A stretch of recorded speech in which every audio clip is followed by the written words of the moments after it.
Welcome to 140 by Talk to the Duck.dev. Today we'll talk about Breakpoint Filters, which is another feature no one uses. There are many filter types and debuggers.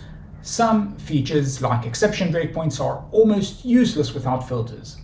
I'll enable breaking on any exception to show the next feature. People don't do that.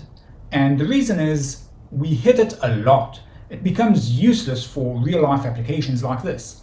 We can solve this with the catch class filter. We can just exclude all the exceptions caught by the Java APIs, and this filters out these exceptions that are handled in the JDK. Exceptions in my application will still stop here.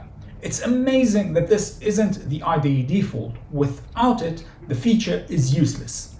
For instance filters, I changed a prime main to use an object.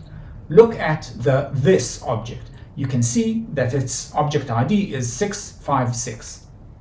I can now add an instance filter and type in the object ID. The breakpoint will only stop for this object instance. Currently, that's the only object instance.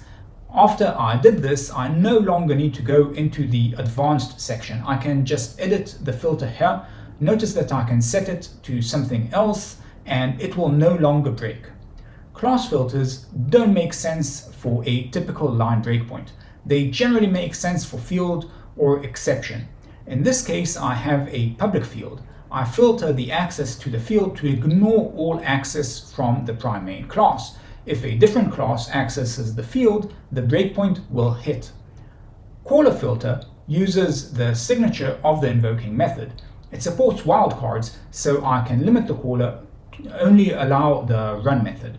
Changing the filter to stop method that doesn't exist will not hit the breakpoint. Caller filter is useful if you have multiple paths to a single method and are interested in one of them. Notice you can use the exclude syntax here too. Check out talktotheduck.dev, follow Debug Agent on Twitter to learn more. Thanks for watching.